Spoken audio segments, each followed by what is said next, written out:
안녕하십니까, 축구 팬 여러분.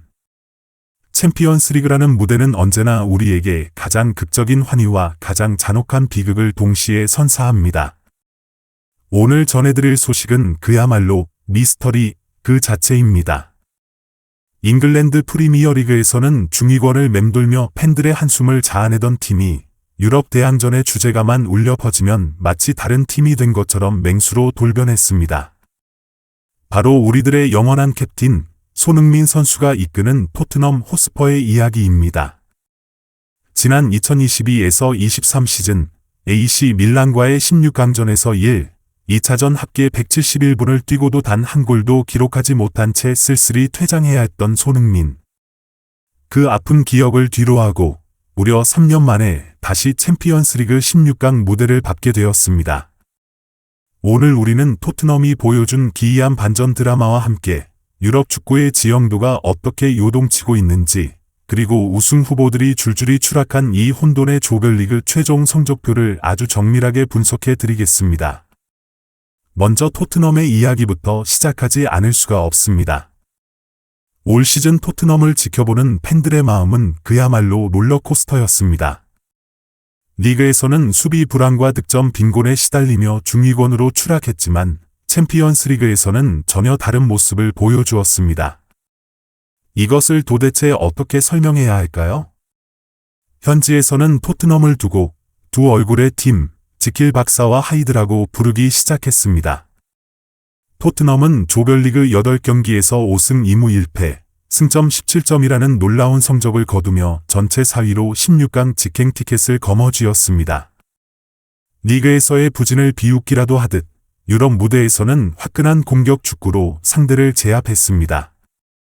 손흥민 선수에게 이번 16강 진출은 남다른 의미를 갖습니다.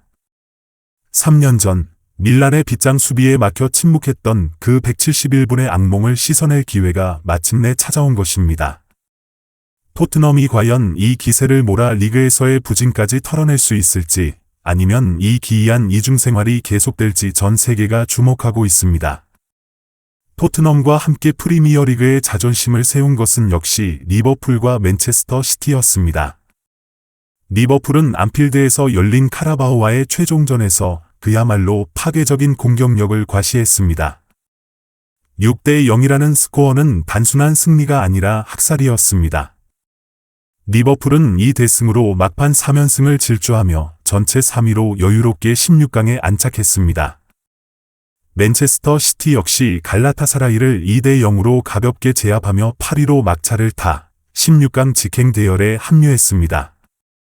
아스널이 일찌감치 진출을 확정 지은 것을 포함하면 잉글랜드 팀들은 이번 시즌 챔피언스리그에서 초강세를 보이며 축구 종가의 위용을 과시했습니다. 하지만 빛이 있으면 그림자가 있는 법입니다. 이번 조별리그의 진정한 주인공은 어쩌면 16강에 직행한 팀들이 아니라 충격적인 성적표를 받아든 거함들일지도 모릅니다. 가장 큰 충격은 역시 디펜딩 챔피언 레알 마드리드의 추락입니다. 킬리안 음바페, 비니시우스, 주드 벨링엄이라는 지구 방위대급 스쿼드를 보유하고도 그들은 벤피카 원정에서 2대 4라는 굴욕적인 패배를 당했습니다. 수비진은 붕괴했고 멘탈은 무너졌습니다. 결국 레알 마드리드는 전체 9위로 미끄러지며 자존심을 구긴 채 지옥의 플레이오프로 밀려나고 말았습니다.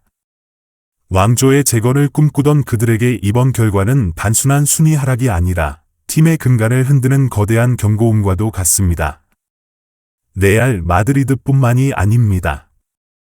이탈리아의 챔피언 인터 밀란 역시 승점 1점 차이로 10위에 머물며 직행 티켓을 놓쳤고, 파리 생제르맹, PSG는 안방에서 뉴캐슬과 비기며 11위로 처졌습니다. 이로써 9위부터 24위가 겨루는 플레이오프 대진은 그야말로 죽음의 토너먼트가 되었습니다. 레알 마드리드, 인터 밀란, PSG, 유벤투스, 아틀레티코 마드리드, 도르트문트, 레버쿠젠. 이름만 들어도 결승전 대진 같은 팀들이 16강 티켓을 놓고 단두대 매치를 벌여야 하는 상황이 펼쳐진 것입니다.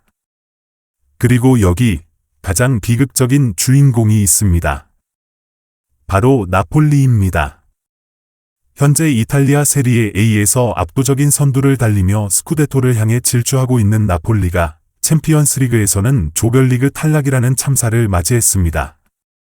첼시와의 홈경기에서 그들은 모든 것을 쏟아부었지만 수비 불안을 노출하며 2대3으로 패배했습니다. 이 패배로 나폴리는 24위 안에도 들지 못하고 그대로 유럽 대항전에서 짐을 싸야 했습니다.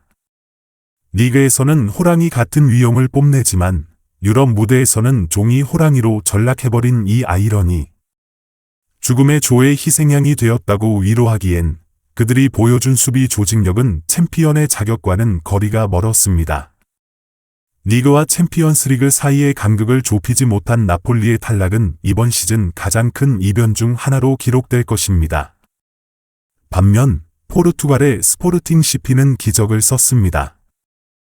아틀레틱 빌바오와의 홈경기에서 후반 중반까지 1대2로 끌려가며 플레이오프로 떨어질 위기에 처했지만 그들은 포기하지 않았습니다. 후반 17분 트링캉의 동점골, 그리고 경기 종료 직전 터진 알리송 산토스의 극장골로 3대2 대역전승을 거두며 극적으로 7위를 차지 16강 직행 티켓을 따냈습니다. 이것이야말로 챔피언스리그가 왜 각본 없는 드라마인지를 보여주는 최고의 장면이었습니다. 이제 주사위는 던져졌습니다. 1위부터 8위까지의 팀들은 여유롭게 16강 대진을 기다리지만 9위부터 24위 팀들은 생존을 위한 처절한 전쟁터로 들어갑니다. 레알 마드리드가 과연 플레이오프에서 살아남아 명예를 회복할 수 있을까요? 그리고 3년 만에 16강 무대에 복귀한 토트넘과 손흥민 선수는 리그에서의 부진을 딛고 유럽의 왕좌를 향해 어디까지 올라갈 수 있을까요? 별들의 전쟁은 이제부터가 진짜 시작입니다. 혼돈과 파격, 그리고 반전이 가득했던 2025-26 챔피언스리그 조별리그. 다가올 토너먼트에서는 또 어떤 영웅이 탄생하고 어떤 거인이 눈물을 흘리게 될지 벌써부터 가슴이 뜁니다. 여러분은 이번 조별리그 결과를 어떻게 보셨습니까? 토트넘의 반전, 레알 마드리드의 추락, 나폴리의 비극 중 무엇이 가장 충격적이었나요? 그리고 다가올 16강과 플레이오프에서 어떤 팀이 우승컵, 빅2에 한 발짝 더 다가설 것이라고 예상하십니까? 여러분의 날카로운 분석과 예상을 댓글로 남겨주십시오. 저는 더욱 뜨겁고 깊이 있는 유럽 축구 소식으로 다시 찾아오겠습니다. 영상이 유익하셨다면 구독과 좋아요 부탁드립니다. 시청해주셔서 감사합니다.